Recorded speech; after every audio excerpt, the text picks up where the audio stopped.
Hello, everyone. I am Chuang. Let's draw the body of Edmontosaurus. Edmontosaurus had a huge body. So, what we should create in this drawing is the heaviness of a large animal. We can draw its body rotund, and its limbs stout. According to recent research, this dinosaur's neck was quite different from the previous speculation. This time, we will show this difference through painting. A unique feature distinguishing Edmontosaurus from other hadrosaurids was the large scutes on its neck, which slowly extended to the shoulders and gradually disappeared. We will explore how to represent these complex structures in very brief and summarized strokes. Its neck was much thicker than previously thought. From the fossils, its neck is very slender, but we now know that many muscles wrapped around its neck in its life, so the front half of its body should be drawn like a horse or cow, with a very robust neck and a small cone-shaped skull. Now, let's draw the body of Edmontosaurus. We compose the picture first, using very light lines to outline the shape and position of its head.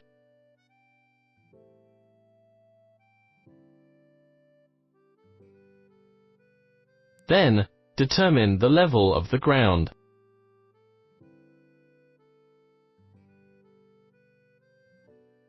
Here are the shoulder blades wrapped in flesh.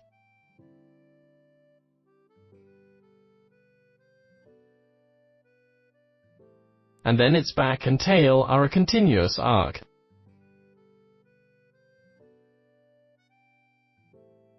In this position, we draw its hind legs and the underside of its tail.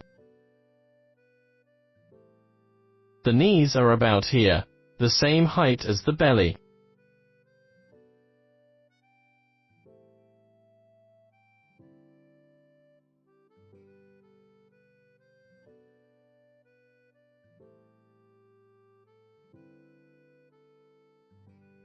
Then, let's illustrate the details from its eyes. Draw a little shadow around the eye. Below the eyes were the jugal bones.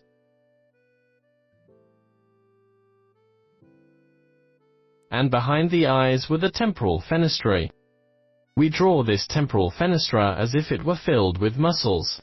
The downward curving part in front of the eyes was its nose.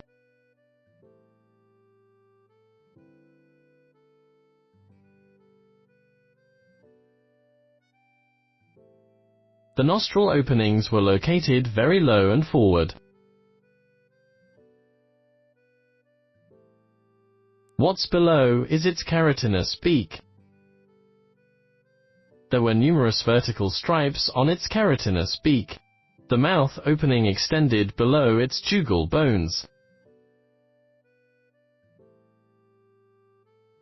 Here, let's draw its lower jaw. The lower jaw was slightly curved downward, and its posterior part was relatively plump. We can cast some shadow on the underside of the lower jaw. Then, draw its ear. There was a fleshy crest behind its eyes.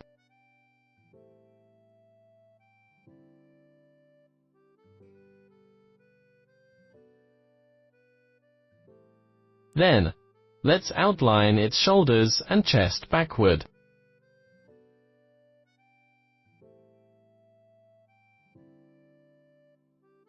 Moving downward, let's draw the lower part of its neck.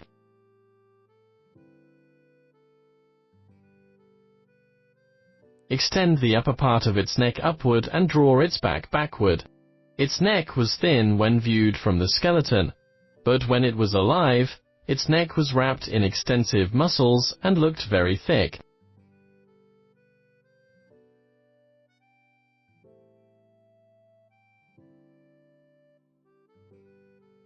Then, let's draw the muscles on its arm, followed by the forearm,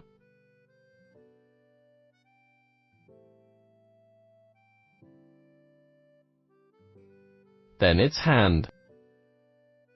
There was a small fifth finger at the rearmost of the hand. Its thumb has degenerated. The second finger was a sharp hoof, and the third and fourth fingers were wrapped in a huge hoof. Then, let's draw the other arm.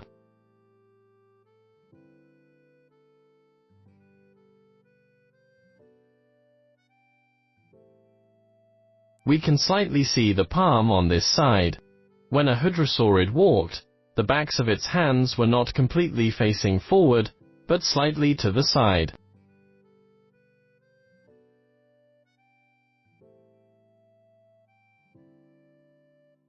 Then, let's draw its thigh. Its calf was muscular.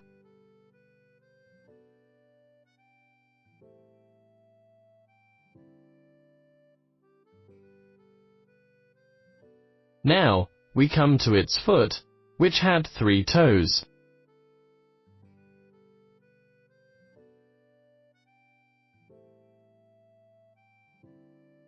Add some folds at the joints. Then, we draw its round belly.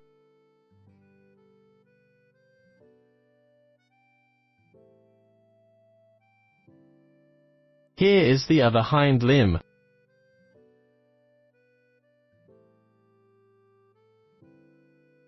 Then, we complete its tail, which was quite broad overall. Next, we draw a series of bulges from the neck to its back. Most of the bulges were shaped like a square.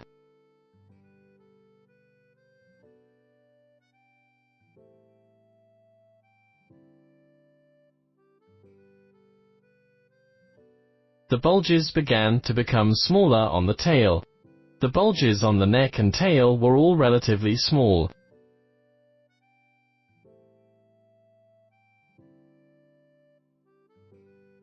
Then, let's use shadows to show how it looks when it steps on the ground. Now, we can add some details. For example, we can slightly show the muscles on the neck. Draw some shadows on the underside of the neck and the inside of this arm. We can also use shadings to show the volume of its belly.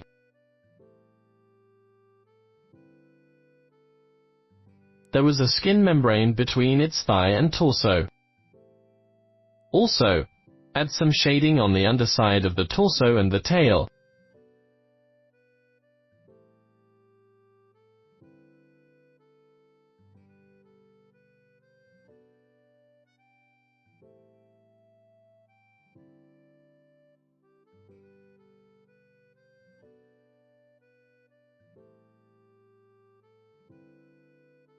Draw some wrinkles on the joints, its elbows, and knees.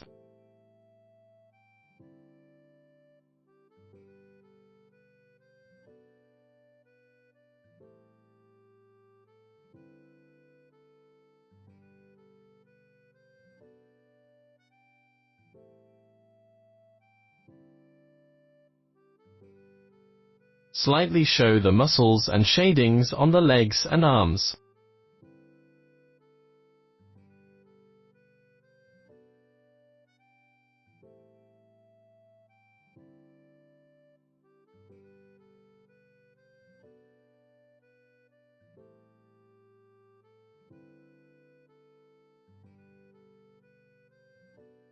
In the armpits, there would be such annular shadows.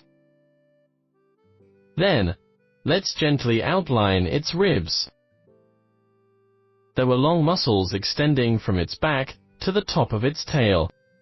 We can also use dotted lines to represent the boundary between these muscles. Then, we use these circular lines to show the sense of its volume.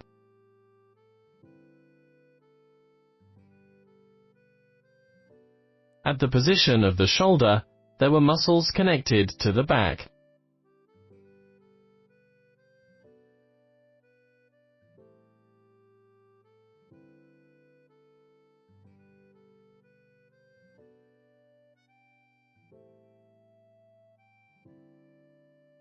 And, on the tail, there were numerous horizontal skin folds.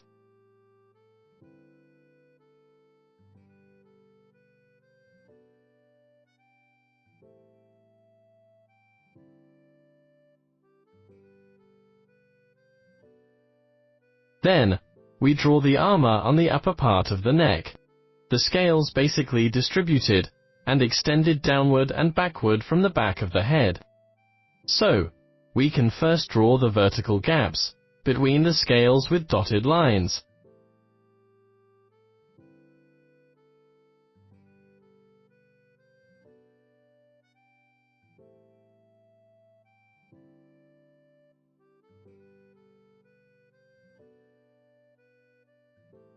And then draw them one by one like piled bricks, showing the rows of scales. When drawing these large scales, we don't need to draw the contour of these scales from beginning to end. Assuming the light shines from the left side, we only need to draw the edge lines on their right and bottom.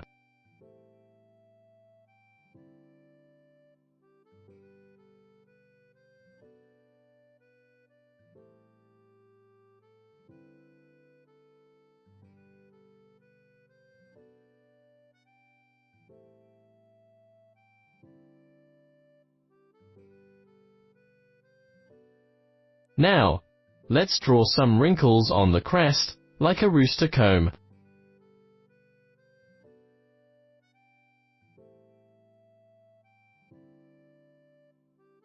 Then, let's refine some details.